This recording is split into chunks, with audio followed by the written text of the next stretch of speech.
Gracias, Carlos. Gracias por la tarjetita tan simpática que nos pone en sintonía con nuestro tema de esta noche.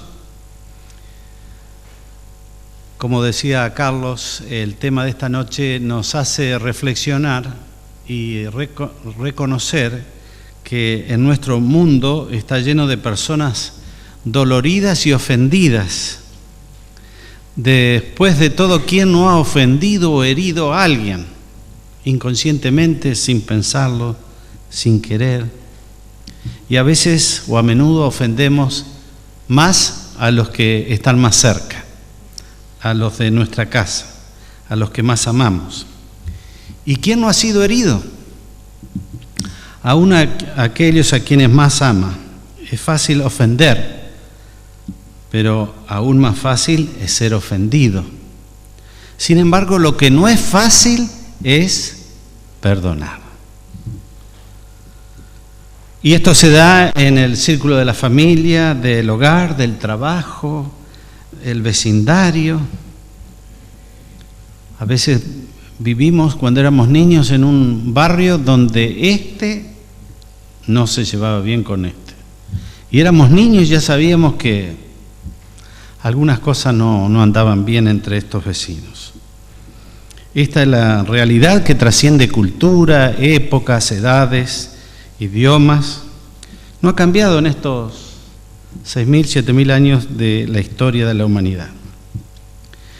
En el libro de Philip Yancey, titulado Lo que es tan asombroso de la gracia, este autor, Philip Yancey, escribe sobre Ernesto Hemingway.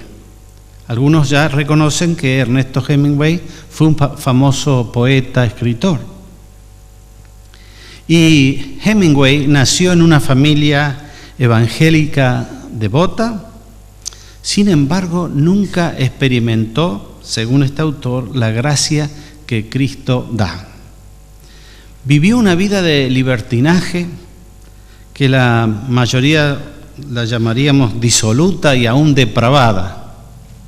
Pero su padre y su madre no estaban esperándolo con los brazos abiertos del perdón y de la gracia hacia él.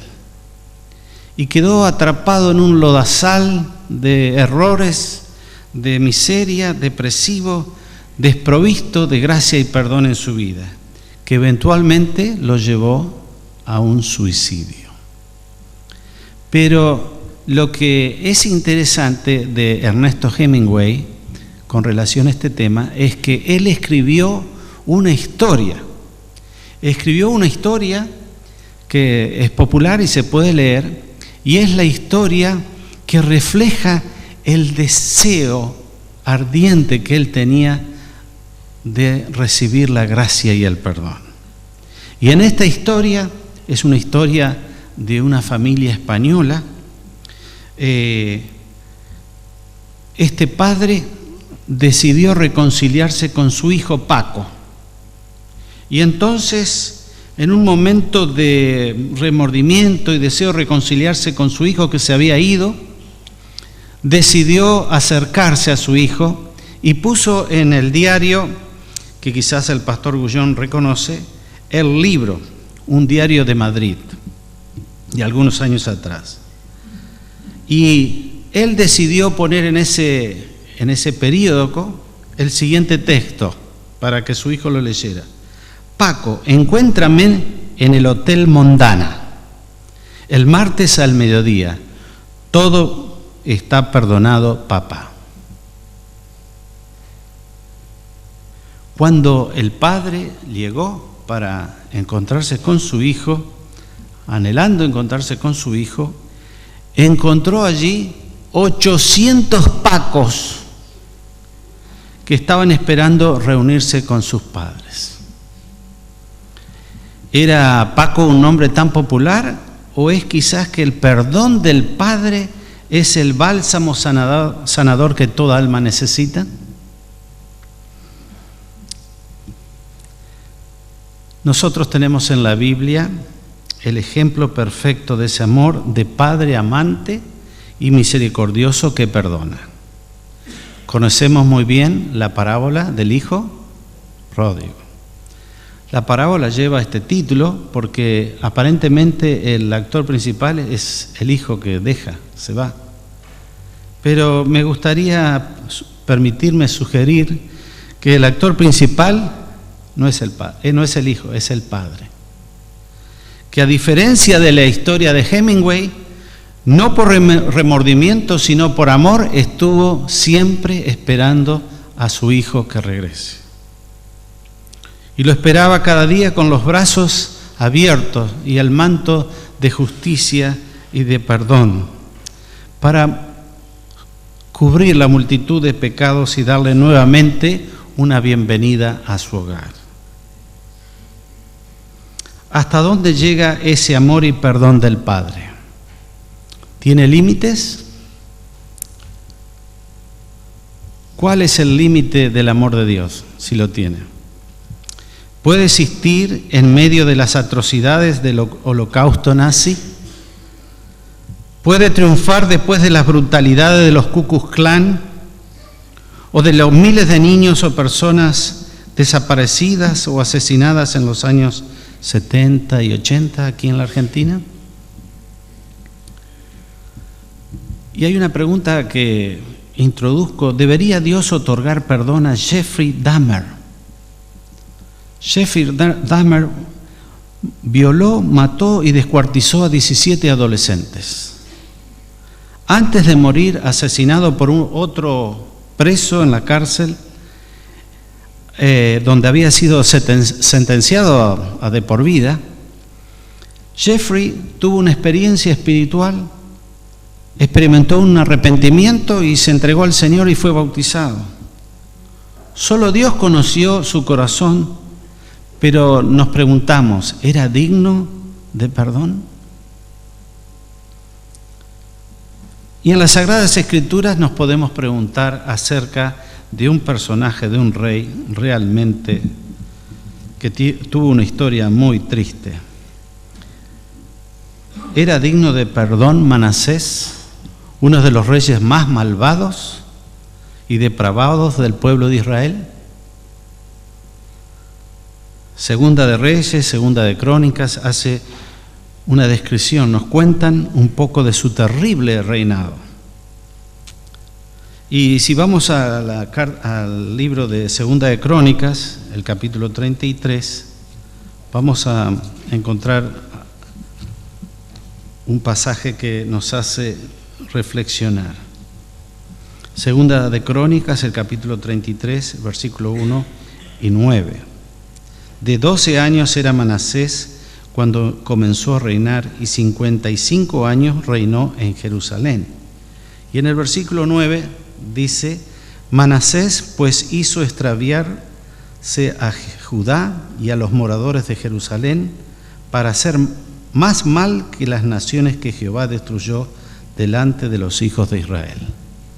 Este versículo puede ser un resumen de la maldad, de las prácticas que Manasés llevó a cabo, matando inclusive a sus propios hijos con prácticas y sacrificios paganos. La Biblia dice que derramó tanta sangre inocente que inundó Jerusalén de un extremo a otro. Y sin embargo, en el tema de esta noche, sabemos que al final de sus días Manasés oró. Segunda de Crónicas 33:13 dice, oró al Señor y Él escuchó sus súplicas. ¿Qué hizo Dios? Cuando Él oró, Dios escuchó sus súplicas y le permitió regresar a Jerusalén y volver a reinar. Así Manasés reconoció que solo el Señor es Dios. Vuelvo a repetir, ¿era digno Manasés de perdón? ¿Quién es digno de ser perdonado? ¿Eres tú? ¿Soy yo? No importa cuán grandes o pequeños creamos que sean nuestros pecados, todos somos tan indignos del perdón de Dios como lo fueron Manasés y Jeffrey Dahmer. Pero gracias a Dios, su perdón no depende de nosotros. Si somos dignos y podemos pagarlo o si lo merecemos, depende de Dios, que es amor y está dispuesto a otorgar su perdón a todo aquel que se lo pida. El perdón de Dios no excusa el pecado, pero al igual que su amor, atesora al pecador, sin importar la enormidad de sus pecados. El perdón de Dios es impactante, es casi escandaloso. Sacude los cimientos de nuestro ser, sacude los sentimientos de nuestro formalismo y tradiciones con su insistencia en acercarnos a los pecadores y tocarlos con misericordia y esperanza. Es que el perdón de Dios es bidireccional, viene de arriba hacia nosotros y se debe expander horizontalmente hacia los demás. Quiero decir en esta noche, si hay perdón para la esposa o el esposo infiel, para el racista, para el violador, para el abusador de menores. Hay tanto amor y perdón hoy para el drogadicto con SIDA como lo hubo para el recolector de impuestos y la prostituta en los días de Jesús. ¿Amén? Es impactante, es escandaloso. Dios es amor. Dios me ama. Dios me perdona. ¿Quieren repetir conmigo? Dios es amor, Dios me ama, Dios me perdona.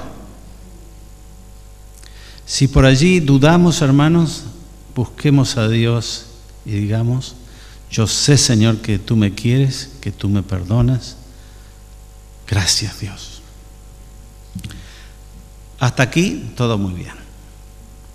Y ahora nosotros debemos perdonar. Así como el perdón y la gracia son características distintivas y peculiares de Dios, el cristiano, como fiel reflejo de su Padre, debiera caracterizarse por su espíritu misericordioso y perdonador. Es la característica que el mundo no puede duplicar. Y por lo tanto, nosotros tenemos la oportunidad de ofrecer perdón y gracia. El apóstol Pablo dice, el texto de hoy que ustedes tienen hoy: más bien sean bondadosos y compasivos unos con otros y perdónense mutuamente, así como Dios los perdonó a ustedes en Cristo.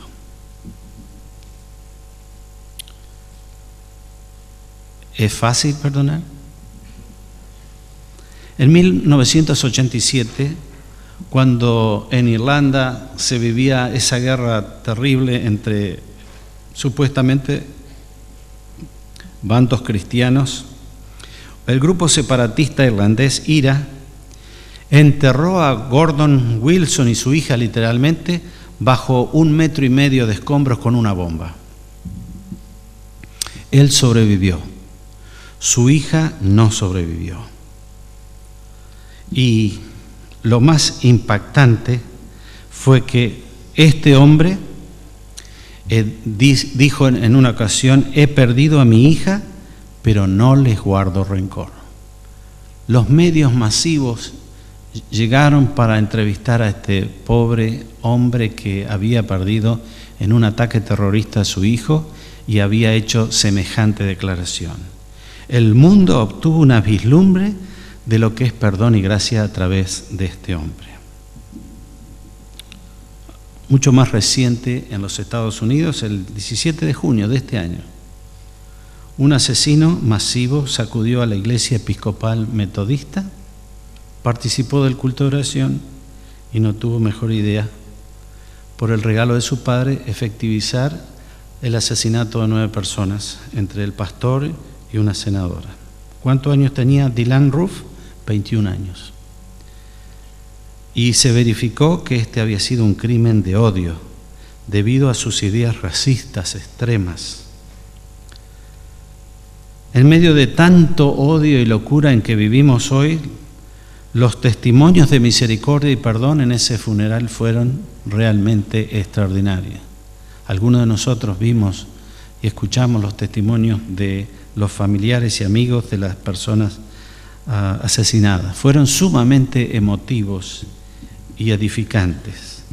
Fueron un bálsamo redentor en un momento esquizofrénico que el mundo está viviendo. ¿Cómo debemos nosotros ser respuestas vivientes a esta gran necesidad que el mundo tiene? ¿Cómo podemos nosotros ser fuentes de misericordia, de perdón hacia los demás? Como hijos de Dios, como espejos de Dios. Te perdono cuando hemos sido profundamente heridos. Es muy difícil y a veces es más difícil perdonar a quienes están más cerca de nosotros. Perdonar no minimiza o justifica una mala acción o experiencias. Podemos perdonar a nuestro agresor sin excusar su mal acto. Tampoco quiere decir que necesariamente vamos a seguir teniendo una relación como la que teníamos después de una agresión y de nuestro perdón. Bueno, pastor, yo perdono, pero no me olvido. ¿Han escuchado o han dicho esto ustedes? Cuando no experimentamos realmente el amor y el perdón de Dios, vamos a todavía tener una necesidad de venganza o anhelo de justicia. Pero perdonar es sencillamente y profundamente decir: yo declino mi derecho de hacer justicia.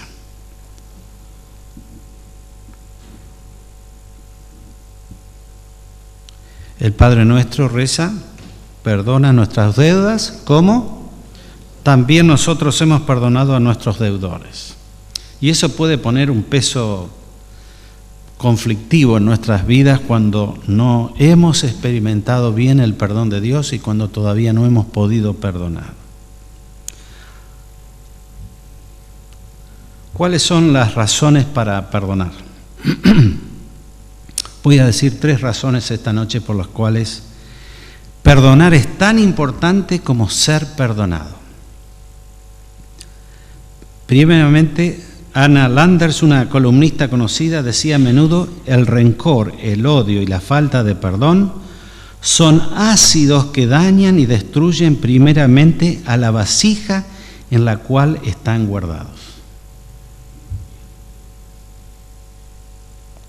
¿Somos recipientes de ácido o de amor? Hay muchos estudios realizados por universidades y organizaciones conocidas que investigan la relación entre el perdón y la salud, tanto físicamente como espiritualmente o mentalmente.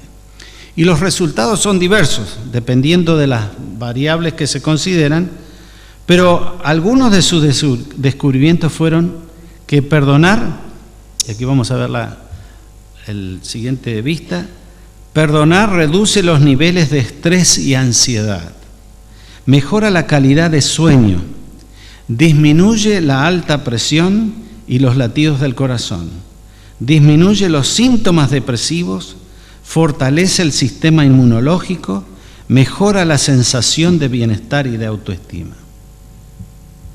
Se calcula que un 70-85% de las visitas de los pacientes a los médicos tiene una razón emocional, espiritual. Y el perdón es uno de los elementos terapéuticos.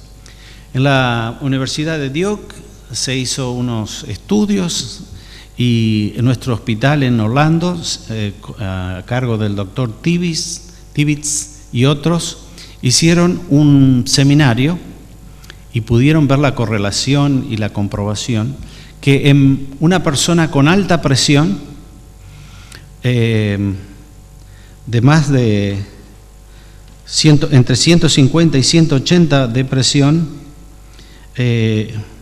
para ver si era un candidato firme para participar de este seminario. Y los pacientes que participaron en un programa de 8 semanas sobre perdón demostraron que tenían una reducción significativa de sus niveles de alta presión. O sea que en vez de darles un tratamiento clínico de medicina, se los invitó a un grupo de hacer un seminario sobre el perdón por 8 semanas, allí con un librito para leer, con un librito para responder, preguntas, cuestionamientos. Estas personas mejoraron significativamente los niveles de alta presión. La variable documentaba esto en ese estudio. La conclusión de esto fue que el perdón puede ser una intervención clínica efectiva para pacientes de alta presión y niveles elevados de ira, odio o resentimiento.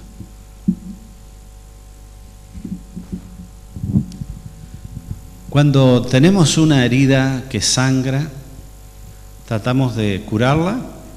Si no es necesario, no le ponemos puntito, o si no, le ponemos la gotita y cerramos la herida. Y esta es una explicación muy básica para entender. Quizás aquí hay personas que han sufrido por maltrato verbal, físico, psicológico, sexual, de algún depredador. Y saben ustedes, hermanos, que si nosotros no experimentamos el perdón hacia el otro, no nos curamos. Esa herida queda abierta. Y ustedes, quizás algunos de ustedes, o los doctores o pastores, saben que hay personas que recuerdan y tienen presente el daño recibido de hace 15 años, 10 años, 5 años, toda una vida con una herida abierta, con una herida sangrante emocionalmente. Y el perdón cura. El perdón cura a uno, al herido, al ofendido. Y declinamos el derecho de hacer justicia. En algunos casos el agresor ya no está más en el medio, ha fallecido y sin embargo seguimos presos de esa herida. Tenemos el pasado en el presente constantemente.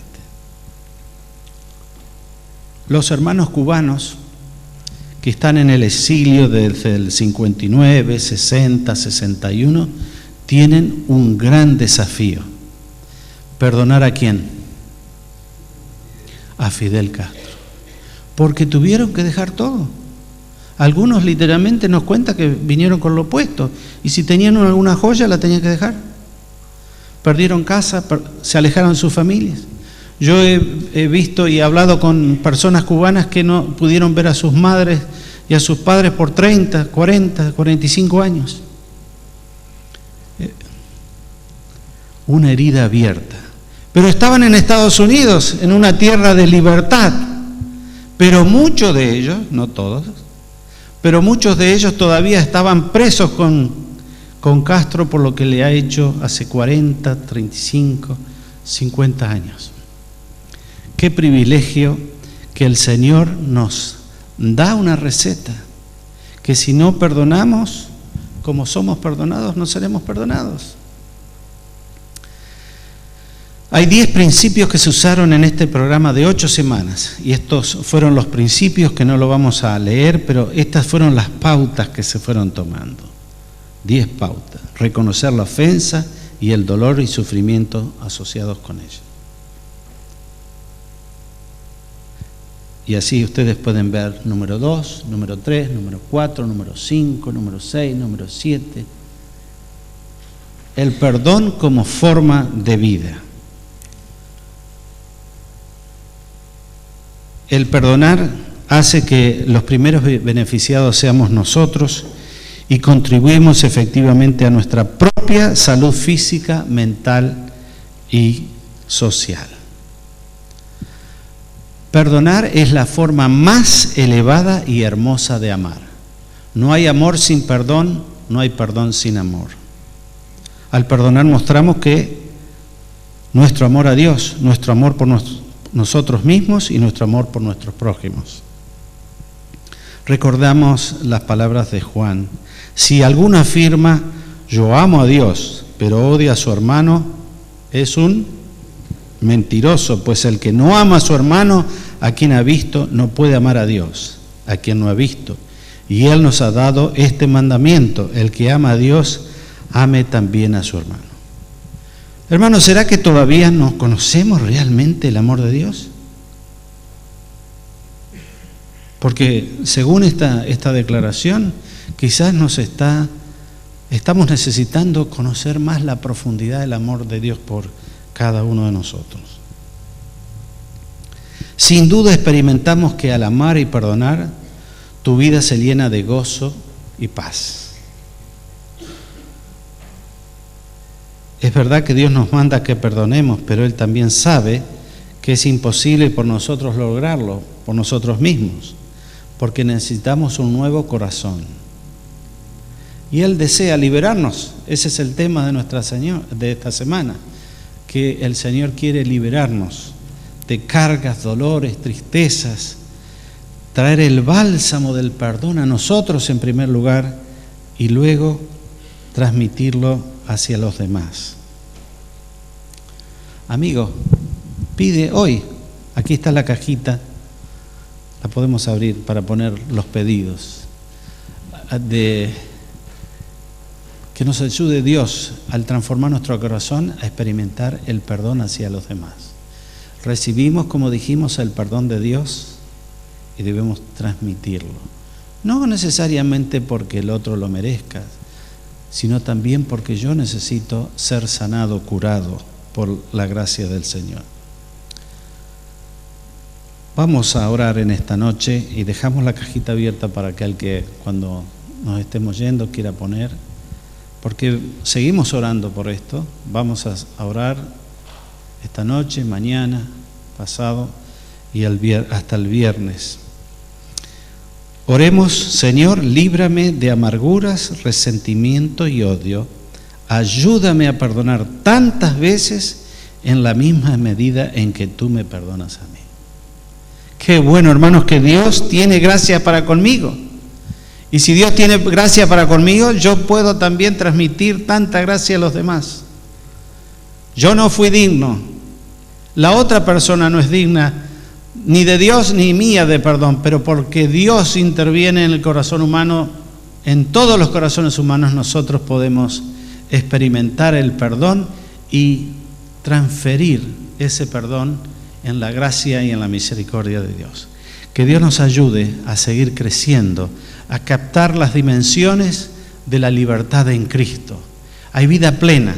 No nos conformemos con que ya hemos conocido 27 doctrinas, sino que vivamos las doctrinas, vivamos la experiencia de estar con Cristo y experimentar el amor amando y perdonando a otros. Es mi deseo y mi oración.